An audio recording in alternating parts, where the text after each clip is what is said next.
Bismillahirrahmanirrahim. Assalamualaikum warahmatullahi ta'ala wabarakatuh. Alhamdulillahi rabbil alamin. Wassalatu wassalamu ala rasulina Muhammadin wa ala alihi wa sahbihi ajma'in. Allahumma aghnina bil ilmi wa zayyinna bil hilmi wa akrimna bit taqwa wa jammilna bil afiyati ya arhamar rahimin. Rabbi shrah li sadri wa yassir li amri wa hlul 'uqdatam min lisani yafqahu qawli. Rabbi yassir wa la tu'assir wa tammim bil khair wa bika nasta'in wa la hawla wa la quwwata illa billahil aliyyil azim. Alhamdulillah, tuan-tuan, puan-puan dirahmati Allah Subhanahu wa taala. Pada malam ni insya-Allah kita lihat beberapa hadis mengenai dengan galakan Nabi ataupun motivate Nabi untuk kita berjaga malam untuk melakukan qiyamul lail ataupun solat tahajud. Kita lihat hadis yang pertama daripada Abu Hurairah radhiyallahu taala anhu. Nabi sallallahu alaihi wasallam bersabda, "Ya'qidu syaitan ala qafiyati ra'si ahadikum idza huwa nama thalatha 'uqad. Yadribu ala kulli 'uqdatin 'alayka laylun tawilun farqud fa in istayqadha fa dzakara Allah in hallat 'uqdatun. فإن توضأ إن حلت عقدة فإن صلى إن حلت عقدة فأصبح نشيطا طيب النفس وإلا أصبح خبيث النفس كسلا." متفق عليه. Hadis riwayat Imam Bukhari, Imam Muslim daripada Abu Hurairah. Nabi SAW bersabda, syaitan ini dia mengikat di hujung leher kita, di hujung leher dekat dengan kepala. Dia mengikat dengan 3 ikatan apabila seseorang itu tidur. Bila seseorang itu tidur, syaitan akan mengikat dengan 3 ikatan. Imam At-Tibi menyatakan yang dimaksudkan di sini 3 ikatan adalah ikatan yang memberatkan dia. Dia rasa berat. Ada sebahagian ulama menyatakan dia adalah satu isti'arah, bukan ikatan betul, tapi nak menunjukkan syaitan suruh kita rehat lagi, tidur lagi, lama lagi tidur. Itu dipanggil isti'arah, kata pinjaman, bukan ikatan yang sebenar.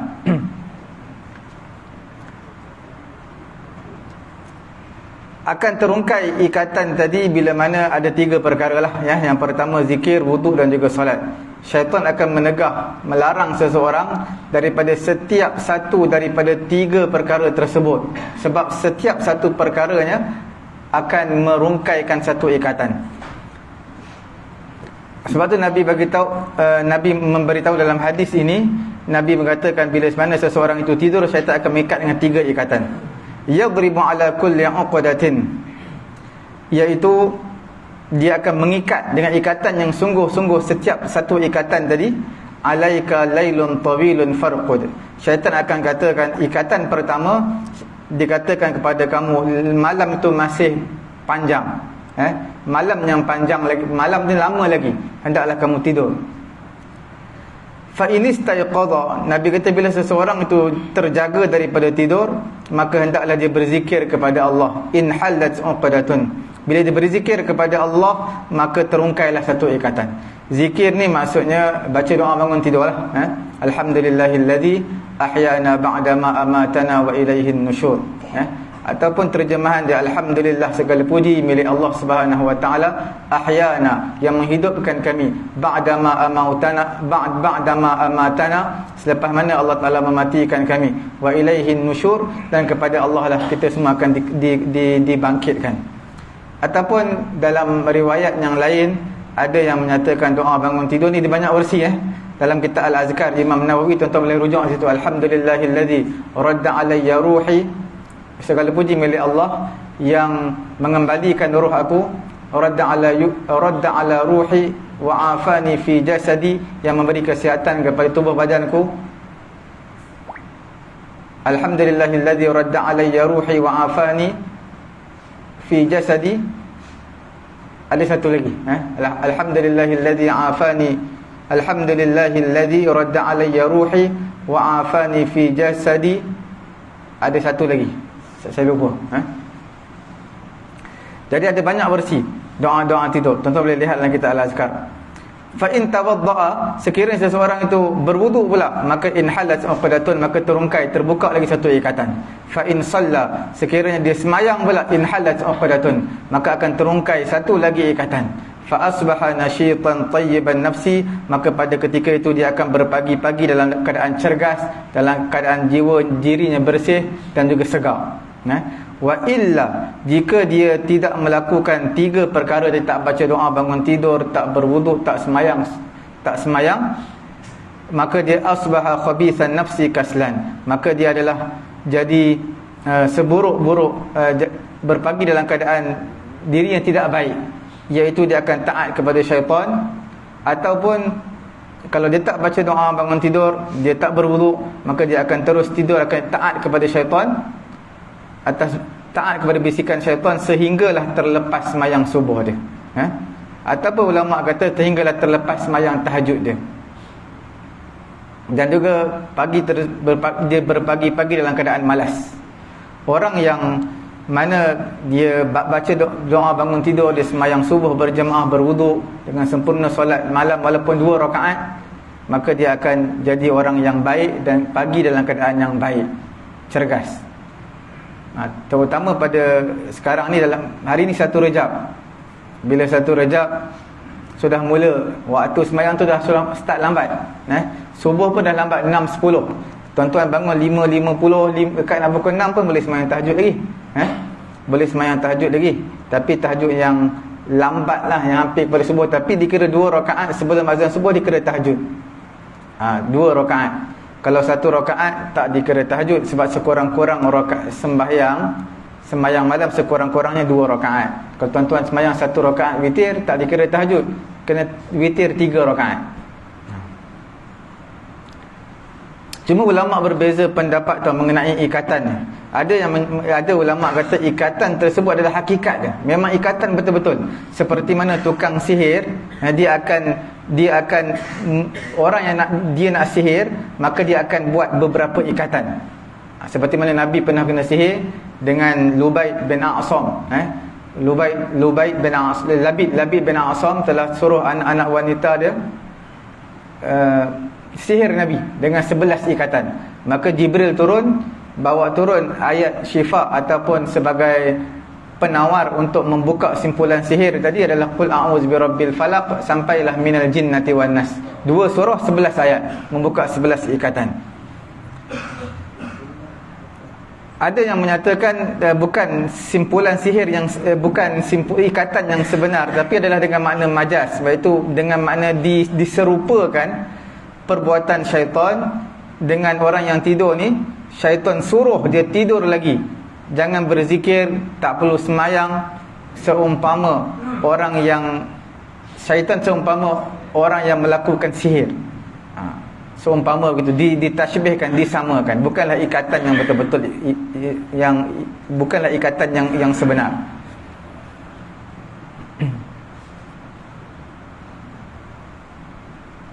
Dalam riwayat Imam Muslim ada satu riwayat digunakan perkataan plural, in halat al-uqad. Bila mana dia sembahyang, maka pada ketika itu akan terbukalah beberapa ikatan, iaitu 3 ikatan tadi. Ini menunjukkan zahirnya ikatan ini akan terungkai semua dengan sembahyang. Bila tuan-tuan sembahyang, dia akan terbuka semua ikatan. Bila tak sembahyang tu yang tak terbuka ikatan tu. Sebab ada orang yang mana sembahyang dia tidak berwuduk, sebab dia dah ada wuduk lah. Mungkin dia tidur dalam keadaan duduk, tetap papan punggung, dia sandar kat tiang, tidur dalam keadaan punggung tak bergerak, tetap sampai subuh. 5 jam, 6 jam tidur macam tu, tidak batal wuduk walaupun tidur mati, dengan syarat dia tak bergerak dalam punggung dia. Dia terus sembahyang, akan terbuka ikatan.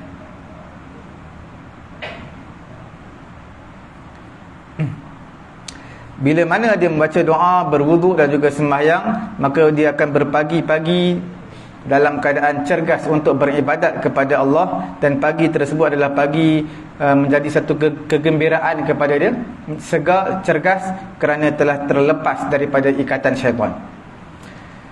Hadis yang kedua, an Al-Mughirah radhiyallahu ta'ala anhu qala qama an-nabi sallallahu alaihi wasallam hatta tawarramat qadamah. Daripada Mughirah, dia berkata Nabi SAW, iaitu Nabi bangun pada waktu malam, Nabi semayang sehingga tawarramat qadamah, sehingga bengkak kaki Nabi. Faqila lahu, dikatakan kepada Nabi, lima tasna'u hadha, sebab apa wahai Rasulullah kamu buat seperti ini, kamu takalluf, terlampau lebih-lebih dalam buat satu ibadat sampai bengkak kaki begini. Maksudnya, adakah kamu melazimi diri kamu dengan cara kesusahan sebegini wahai Rasulullah? Mana soalan yang istifham di sini, pertanyaan yang rasa kagum. Wahai Rasulullah, kamu ni seorang yang telah diampunkan dosa.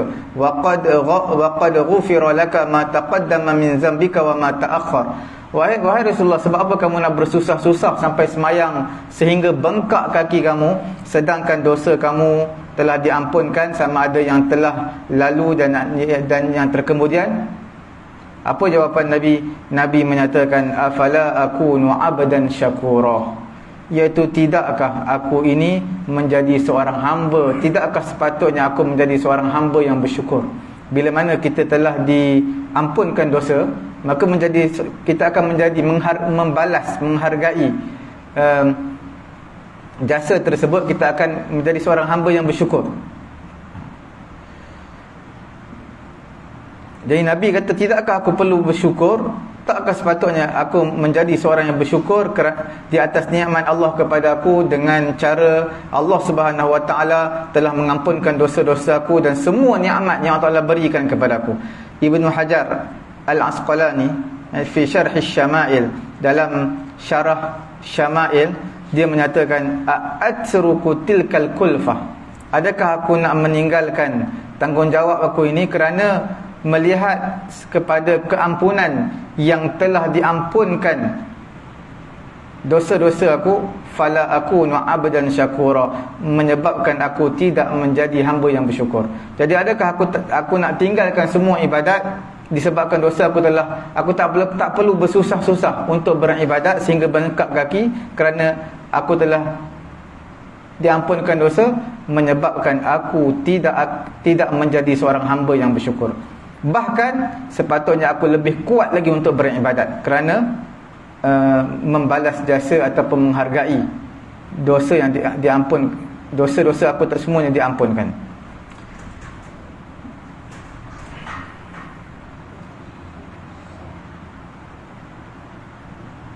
Sebab itu Nabi SAW, ubudiyah, perhambaan Nabi ini, tidak adalah perhambaan ini melainkan dengan beribadat kepada Allah. Al-ubudiyah, dengan cara kita beribadat kepada Allah. Dan ibadat itu sebenarnya satu syukur, adalah ainus syukri. Ibadat itu, bila kita beribadat, adalah menunjukkan kita bersyukur kepada Allah Subhanahu Wa Taala.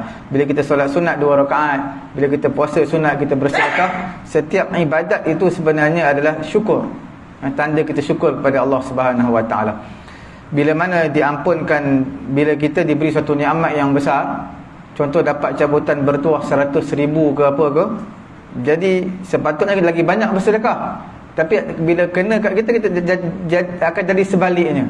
Bukan banyak lagi kuat bersedekah, dia rasa sayang sebab banyak dapat ni. Nabi bila mana diampunkan dosa, sepatutnya bila diampunkan dosa buat ibadat yang sedang-sedang, yang biasa-biasalah. Tapi Nabi tidak. Nak mengajar kepada kita, nak mengajar kepada umatnya supaya bersungguh-sungguh dalam sesuatu ibadat. Ibnu Hajar menyatakan, orang yang bertanya kepada Nabi alaihi salatu wassalam, dia menyangka sebab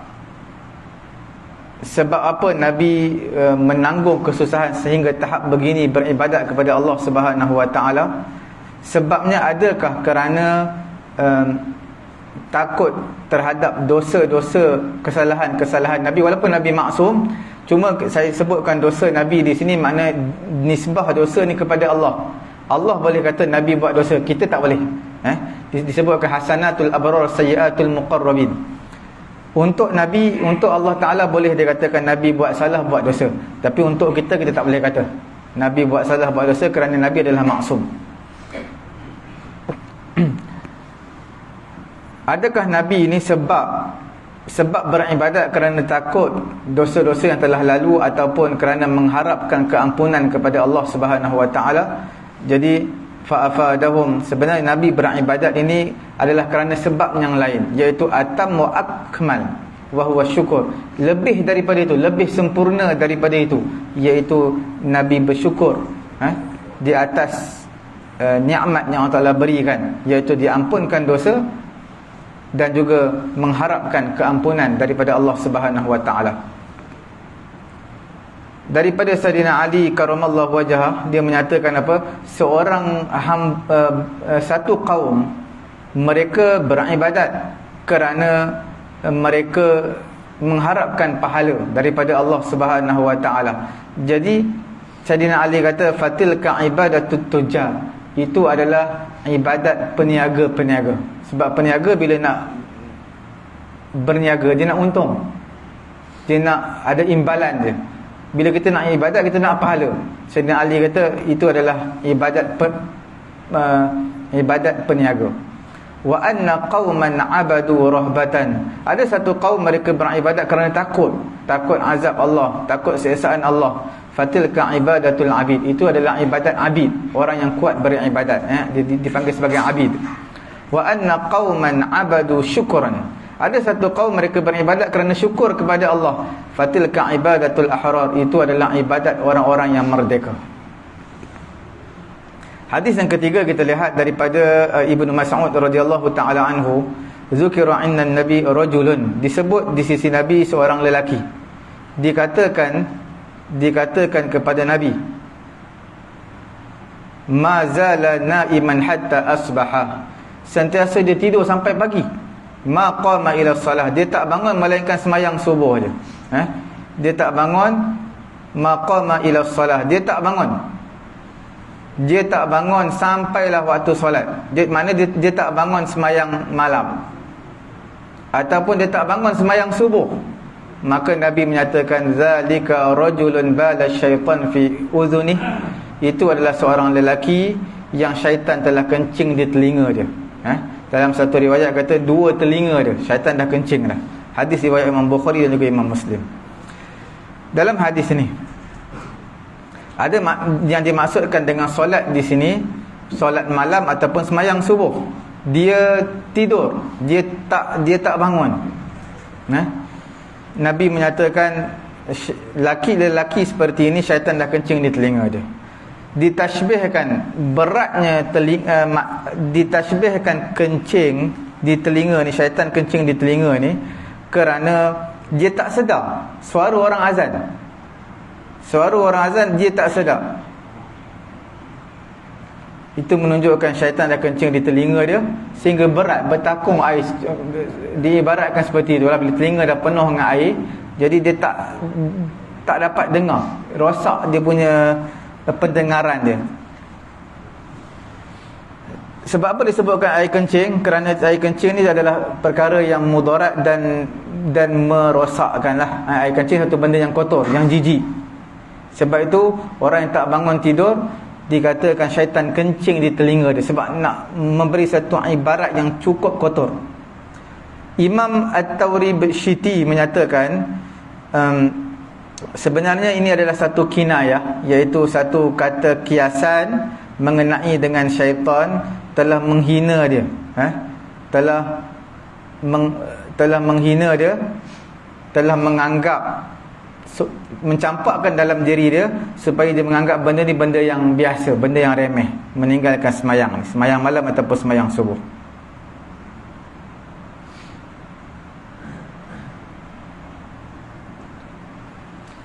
Hadis yang keempat daripada Ummi Salamah radhiyallahu taala anha, qalat, dia berkata, istayqadha Rasulullah sallallahu alaihi wasallam lailatan fazi'an. Ummi Salamah, Ummul Mukminin, isteri Nabi, dia bagi tahu Nabi SAW terjaga pada satu malam. Nabi terjaga dalam keadaan takut, dalam keadaan amat takut. Maka Nabi mengucapkan subhanallah, maha suci Allah. Satu kalimah yang besar, satu kalimah bila kita takjub, bila kagum ataupun rasa terkejut, kita akan kata subhanallah. Nabi bila terjaga satu malam, Bangun daripada tidur Nabi kata subhanallah. Ummu Salamah dengar, madza unzila al-lailata minal khazain wa madza unzila minal fitan. Maka Nabi menyatakan, apa yang diturunkan pada malam ini daripada khazanah, daripada perbendaharaan. Apa yang diturunkan daripada fitnah.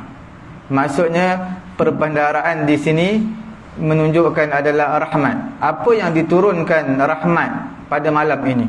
Kerana sebab itu disebutkan khazain, perbendaharaan. Madza unzila minal fitan, apa yang diturunkan pada malam ini daripada fitnah. Fitnah bermaksud adalah azab, sebab-sebab yang membawa kepada azab. Man yuqidhu sawahibal hujurat, orang yang mengejutkan isteri-isteri dia, likai yusallina, supaya mereka semayang. Rubba kasiyatin fid dunya ariyatun fil akhirah, betapa ramainya orang yang berpakaian di kehidupan dunia dan bertelanjang di kehidupan akhirat. Dalam hadis ini dinyatakan sawahibul hujurat, mengisyaratkan kepada isteri-isteri Nabi, supaya mereka bangun di akhir malam untuk melaksanakan solat. Nabi memberitahu berapa ramai perempuan yang berpakaian di kehidupan dunia ini tetapi tidak berpakaian di akhirat. Maksudnya di kehidupan dunia ini pakaian yang pelbagai jenis, pelbagai perhiasan. Tapi di akhirat nanti akan nampak kekurangan dan juga keaiban tersebut. Dia tak ada lagi pelbagai jenis pakaian seperti kehidupan dunia.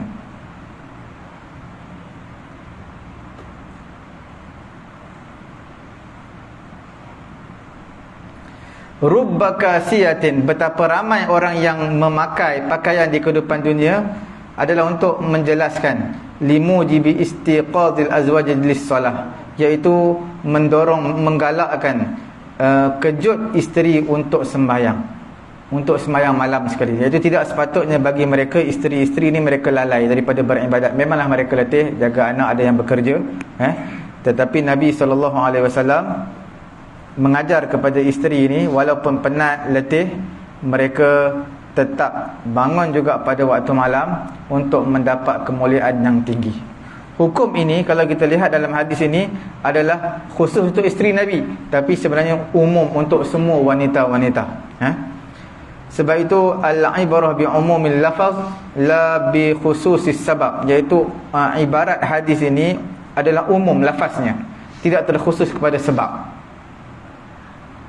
Ini menggalakkanlah para wanita juga untuk melakukan ibadat. Tapi sebenarnya dalam hadis menyebutkan perempuan ini antara mudah untuk masuk syurga sebenarnya. Taat kepada suami, melakukan perkara yang wajib, puasa wajib, sembahyang wajib, kemudian jaga maruah diri, jaga maruah suami, maka mereka boleh masuk mana-mana pintu syurga yang mereka nak.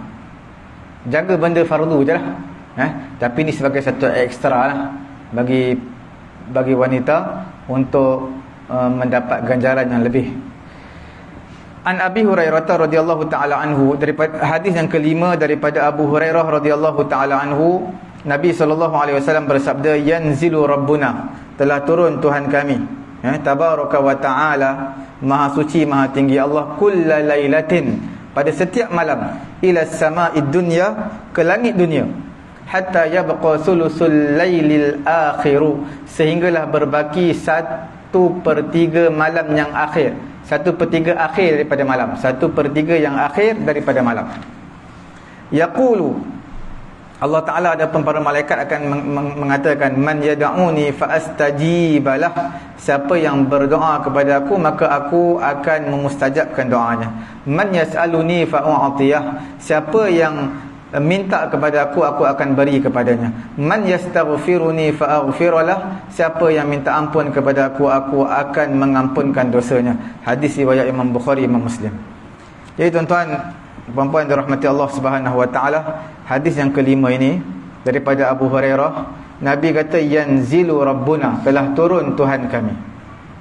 mana Allah Ta'ala perintahkan kepada sebahagian malaikat membawa rahmat turun, dan juga seru tabaraka wa ta'ala. Tabaraka adalah maha suci Allah, iaitu banyaknya kebaikan rahmat Allah. Ta'ala, maha tinggi Allah daripada sifat-sifat makhluk. Jadi dalam hadis ini menyatakan turunnya Allah Subhanahu wa ta'ala ke langit dunia, turun pada setiap malam. Ibnu Hajar menyatakan turun di sini bermaksud turunnya perintah Allah, turunnya rahmat Allah, dan juga turunnya malaikat yang membawa rahmat Allah Subhanahu wa ta'ala. Ini adalah takwil daripada Imam Malik dan juga selain daripada Imam Malik.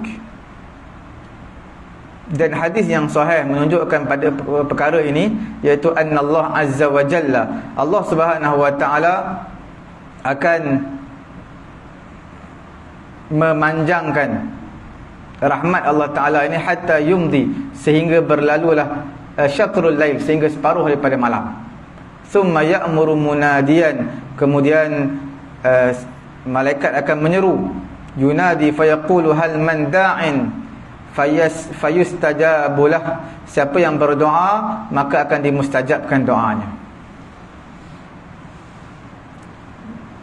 Imam An-Nawawi menyatakan dalam syarah Muslim, dalam hadis ini turunnya Allah Ta'ala, ini adalah mengenai dengan sifat-sifat Allah, ayat-ayat mengenai dengan sifat-sifat Allah, hadis mengenai dengan sifat-sifat Allah turun. Ini ada dua mazhab yang masyhur lah. Yang pertama mazhab jumhurus salaf, majoriti di kalangan ulama salaf, dan juga sebahagian di kalangan ulama-ulama mutakallimin. Mereka menyatakan turunnya Allah Ta'ala bermaksud hakikat turun. Turun tu makna turun, turun yang layak bagi Allah Ta'ala. Cuma turun Allah Ta'ala tak sama turun seperti kita, dia berbeza. Mana turun Allah Ta'ala tidak seperti turunnya makhluk. Itu yang zahirnya lah. Pendek kata, majoriti di kalangan ulama salaf, mereka kata bila mana hadis menyebutkan Allah Ta'ala turun pada setiap malam ke langit dunia, mana turun, cuma turun itu tak sama seperti turunnya makhluk.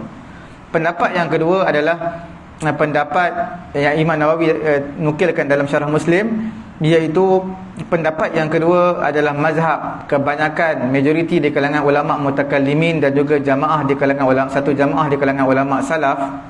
Mereka daripada Imam Malik, daripada Al-Auza'i, dia takwilkan apa yang layak bagi Allah Ta'ala ini, iaitu apa yang layak bagi Allah Subhanahu wa ta'ala, mereka takwil. Bagaimana mereka takwil? Iaitu ada dua mazhab. Mazhab yang pertama, ada dua mazhab ini sepakat, iaitu dia palingkan daripada makna yang zahir. Makna bila sebut turun Allah, datangnya Allah, tidak sama seperti mana datang seorang manusia, tak seperti mana turunnya seorang manusia.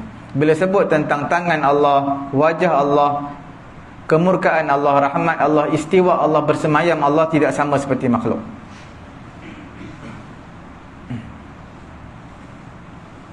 Dan perbahasan mengenai perkara ni panjang sangatlah dalam perbahasan tauhid. Cuma ayat-ayat seperti ini banyak. Contohnya kita menyatakan ittafaqa sairul firaq, semua ulama-ulama, semua firqah ulama-ulama, mereka sepakat dalam mentakwilkan ayat wa huwa ma'akum aynama kuntum. Bersama kamu, Allah Ta'ala bersama kamu di mana saja kamu berada. Kamu duduk, Allah Ta'ala bersama kamu. Kamu berdiri, Allah Ta'ala bersama kamu.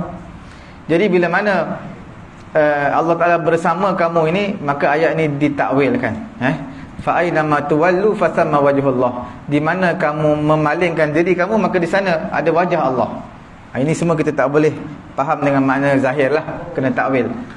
Wa nahnu aqrabu ilaihi min hablil warid, iaitu kami, ya Allah Ta'ala, lebih dekat berbanding urat warid kamu.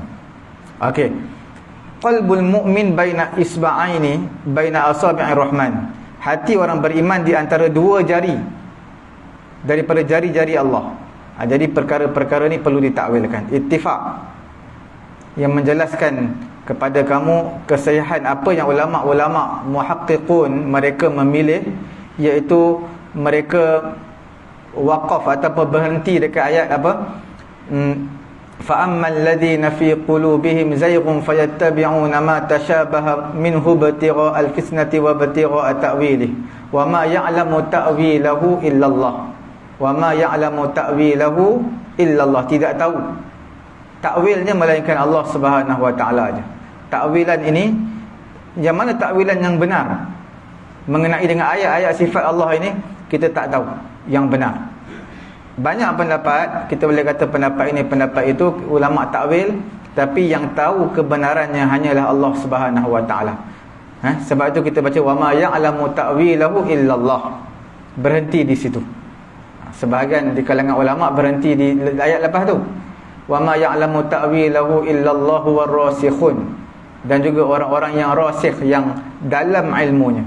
Itu jadi kita berhenti dekat wa ma ya'lamu ta'wilahu illallah. Ulama boleh takwil, tapi yang maksud sebenarnya Allah Taala saja yang tahu.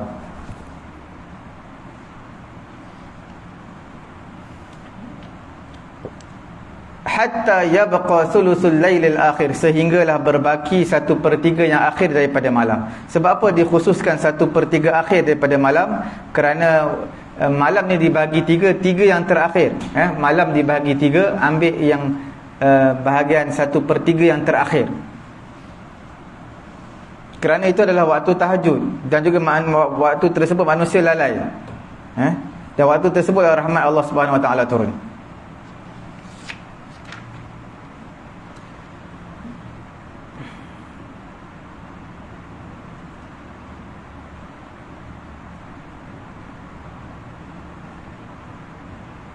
Dan waktu tersebut sebenarnya 1/3 yang akhir ini, yang dekat dengan waktu sahur ini, adalah waktu untuk ditambahkan kelebihan. Sebab itu digalakkan beristighfar pada waktu sahur. Wal mustaghfirina bil ashar, orang yang beristighfar pada waktu sahur. Sebab apa disebutkan waktu sahur? Kerana waktu sahur ni antara waktu yang diberi kelebihan, waktu yang terbaik untuk kita beristighfar.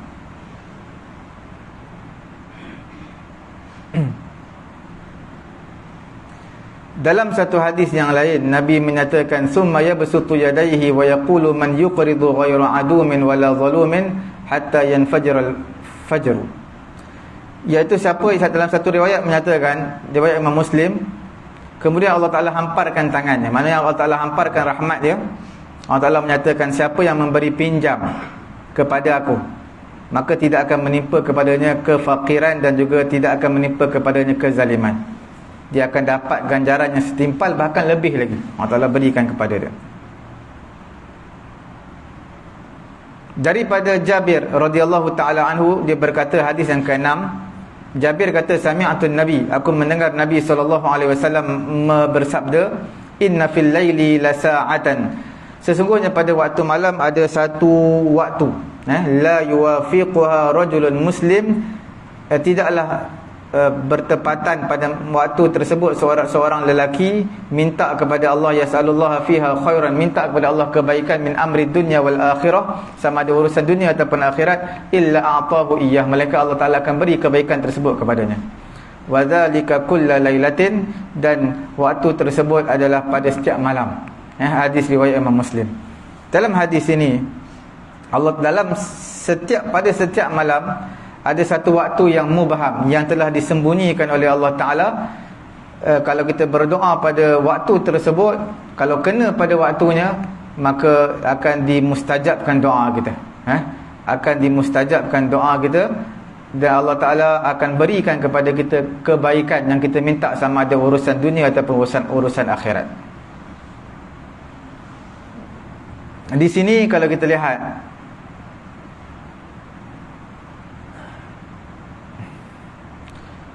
ulama berhujah dengan hadis ini, iaitu malam ini adalah lebih berbanding siang. Kelebihan malam tu lebih berbanding siang. Kerana setiap malam padanya ada kelebihan, iaitu ada satu waktu yang dimustajabkan doa, yang dijanjikan akan dimustajabkan doa orang tersebut. Sedangkan pada waktu siang tak Tak ada pun dalam hadis menyebutkan di waktu siang ni berdoa lah, ada satu waktu yang dimustajabkan doa, tak ada. Melainkan pada hari Jumaat je. Pada hari Jumaat Nabi kata carilah banyakkan beribadat, berdoa pada waktu malam, kerana pada hari Jumaat, kerana pada hari Jumaat ada satu waktu yang dimustajabkan doa. Cuma kita tak tahu. Ulama suruh cari. Cuma ulama adalah senaraikan. Mungkin di antara khatib duduk di antara dua khutbah. Ada kata selepas sembahyang Jumaat, ada kata sebelum sembahyang Jumaat, ada kata selepas selesai khutbah, ada kata pada petang asar hari Jumaat. Jadi pelbagai pandangan di kalangan ulama.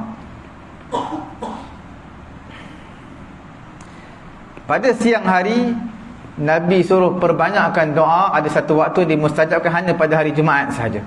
Adapun pada malam hari, pada setiap malam, falyajtahid ar-rajul, hendaklah seseorang itu menghidupkan setiap malam, sama ada separuh malam ataupun sebahagian daripada malam. Apa hikmah Allah Ta'ala sembunyikan waktu malam ini? Ada doa yang mustajab disembunyikan waktu bila? Seperti mana disembunyikan waktu pada hari Jumaat, waktu yang dimustajabkan doa. Disembunyikan Lailatul Qadar, disembunyikan salatul wusta. Dalam Quran ada hafizu ala salawati was salatul wusta. Jagalah di semayang-semayang fardu dan juga semayang wusta. Semayang wusta tu semayang subuh ke semayang asar? Ada dua pandangan di kalangan ulama. Sebab apa disembunyikan? Supaya manusia bersungguh-sungguh untuk mendapatkan kelebihan waktu dimustajabkan doa, mendapat kelebihan Lailatul Qadar, mendapat kelebihan beribadat pada hari Jumaat, supaya manusia tak berputus asa. Kalau dispesifikkan waktu dia, manusia akan khususkan pada waktu tu je. Waktu lain mereka tak nak beribadat, tak nak berdoa.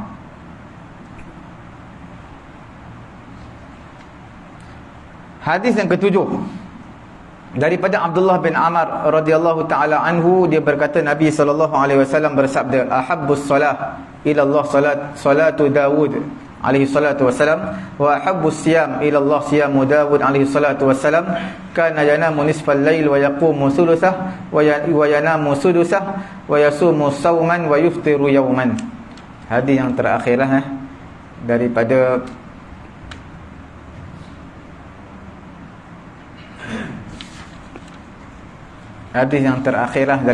Abdullah bin Amr. Dia kata Nabi SAW menyatakan solat yang paling disukai, solat yang paling disukai di sisi Allah Subhanahu Wa Taala di antara solat-solat sunat adalah solat Nabi Daud alaihi salatu wassalam. Wa ahabbus siyam, puasa yang paling disukai di sisi Allah adalah siyam Daud alaihi salatu wassalam, puasa Nabi Daud alaihi salatu wassalam. Sebab apa sembahyang Nabi Daud, puasa Nabi Daud paling disukai? Kerana dia susah. Bila mana kita susahkan diri kita untuk beribadat kepada Allah bertentangan dengan kehendak nafsu kita. Nafsu kita suka tidur lama, nafsu kita suka makan. Jadi puasa Nabi Daud, satu hari makan, satu hari berpuasa. Semayang Nabi Daud ada dibahagikan waktu-waktu dia untuk semayang pada malam hari. Kana yanamu Dawud alaihi salatu wassalam, Nabi Daud alaihi salatu wassalam tidur separuh malam. Malam ni dibahagikan kepada dua. Malam dibahagikan kepada dua. Separuh malam Nabi Daud akan tidur. Wa yaqumu thuluthahu, kemudian Nabi Daud akan bangun 1/3. 1/3 malam. Maknanya wa huwa sudus ar-rabi' wal khamis, iaitu Nabi Daud akan bangun beribadat 1/6 daripada 4 dan juga 5. Daripada 4 dan juga 5. Kita lihat kalau malam dibahagikan dua, separuh malam dia tidur, kemudian ada bahagian yang separuh lagi tu, mana bahagian 1, 2, 3 itu dah separuh yang pertama untuk dihabiskan untuk tidur. Yang berbaki ada 4, 5, 6. 4, 5, 6. Wa yaqumu, Nabi Daud alaihi salatu wasallam bangun berjaga pada 1/3. 1/3 iaitu 1/6 daripada 4 dan juga 5. Maknanya 3, 4, 5 yang malam yang kedua, 1/6 1/6 daripada bahagian 4 dan juga 5. 3, 4, 5, 6. 4, 5, 6. Untuk bahagian malam yang kedua lah. Ceritanya bahagian apa? Bahagian malam yang kedua. Wa yanamu sudusahu, dan Nabi Daud tidur pada 1/6 malam. Jadi maknanya malam dibahagikan kepada dua. Separuh malam itu Nabi Daud tidur. Separuh malam Nabi Daud tidur. Kemudian 1/4 dan juga 1/5. Maksudnya ada separuh malam lagi, yang bahagian yang 1/4, 1/5 tu Nabi Daud beribadat kepada Allah. Kemudian yang terakhir 1/6 Nabi Daud tidur pula. Nabi Daud tidur. Ini kena kalau nak kira, kita kena kira waktu, kena kira betul-betul lah. Bila maksudnya 1/3 dari 1/6 daripada 4 dan juga 5. Malam dibahagikan kepada dua. Separuh malam yang pertama Nabi Daud tidur. Kemudian yang ada 3 bahagian di sini, 4, 5, 6. Bahagian bahagian yang keempat, kelima ni Nabi Daud beribadat. Dan 1/6 yang terakhir adalah Nabi 1/4, 1/5 ni Nabi Daud beribadat. 1/6 Nabi Daud tidur sampai waktu subuh. Itu Nabi Daud beribadat. Mana tidur separuh malam, kemudian 1/4, 1/5 bangun beribadat, 1/6 tidur. Tapi selalunya kita risau juga bila tidur 1/6 waktu yang akhir ni, takut terlajak. Takut terlajak, sedar-sedar dah naik matahari dah. Sedar-sedar waktu isyraq dah. Tapi itu sembahyang terbaik lah, ibadat yang terbaik. Wayana musudusahu, yang malam terakhir, yang 1/6 tu Nabi Daud tidur. Kemudian dia bangun dah dekat azan subuh dah. Terus sembahyang, ambil wuduk, sembahyang subuh.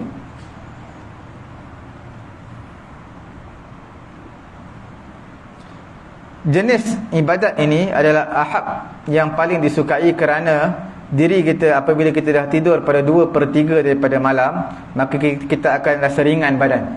Bila kita dah tidur separuh malam, 2/3 ataupun separuh malam ataupun 2/3 malam, kita dah tidur, maka badan kita dah ringan sikit, dah cergas. Maka 1/3 yang terakhir malam, kita beribadat kepada Allah Subhanahu Wa Taala. Kemungkinan Nabi SAW tidak melazimi perkara ini, tidur ini, kerana liyakunu qiyamahu jami'an limaqami sa'iril anbiya wal sebab apa Nabi tak melazimi seperti mana Nabi Daud buat ini? Sebab untuk ringankan kepada umatnya, untuk berjaga pada waktu malam. Ialah sebab Nabi ni mungkin dia boleh buat, tapi dia nak mengajarkan kepada umat dia supaya ambil yang mudah lah. Maknanya sebab itu kita bagi tahu dalam hadis tadi, rahmat Allah Ta'ala turun sehingga 1/3 yang akhir malam, 1/3 akhir daripada malam. Mana 2/3 kita tidur, 1/3 yang akhir kita jaga sampai subuh. Kalau ni kita kata mungkin dalam pukul 4.30 atau pukul 4 sampai azan sampai subuh kita semayang. Sampai azan subuh lah. Jangan pula bangun pukul 4, 4.30 semayang, pukul 5 tuan-tuan tidur sampai pukul 8. Semayang subuh pun terlajak semayang subuh. Puasa Nabi Daud puasa 1 hari, berbuka 1 hari. Itu yang puasa ataupun semayang yang terbaik lah. Cukup sekadar itulah. Ada apa-apa soalan tak?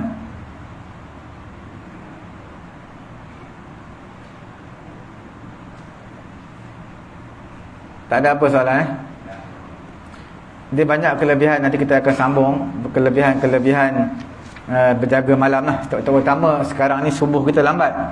Bila subuh kita lambat, jaga je, tak kira 5.30, 5.45 mandi lah. Mandi pun sekejap je, 5-10 minit je. Ketua-tua mandi setengah jam, mandi sekejap je.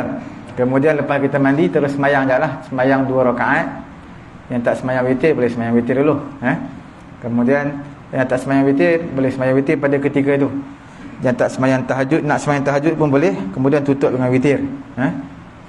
Sebab subuh lambat sangat, 6.10. Dulu bangun 5.40 dah azan subuh lah. Sekarang 5.40 bangun, sempat mandi, sempat tahajud lagi. Waktu tu panjang lah. Dan bangun malam ini dalam hadis yang lain yang kita akan bincangkan, dia memberi kesihatan kepada badan kita.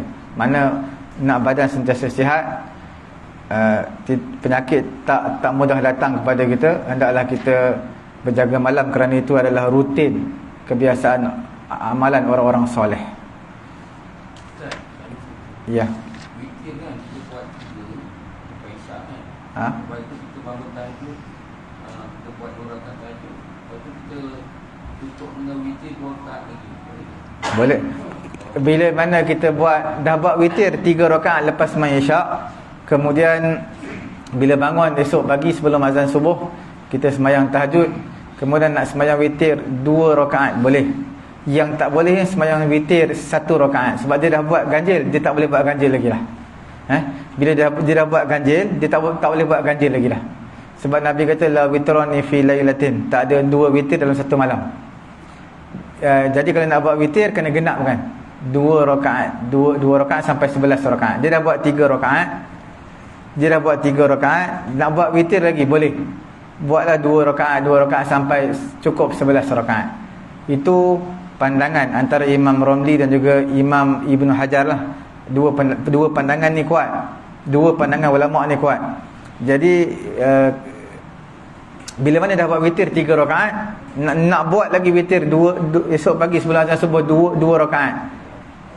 Ada pandangan dalam pandangan ulama Syafi'i kita boleh. Antara Imam Romli dan juga Imam Ibn Hajar, salah seorang di kalangan 2 orang ni ada yang menyatakan tidak boleh buatlah. Sebab kita dah buat 3 rakaat, kita boleh buat dah 2 rakaat. Dan pandangan yang kedua daripada 2 orang, salah seorang daripada 2 ulama ni, dia kata boleh. Dua-dua pandangan kuatlah.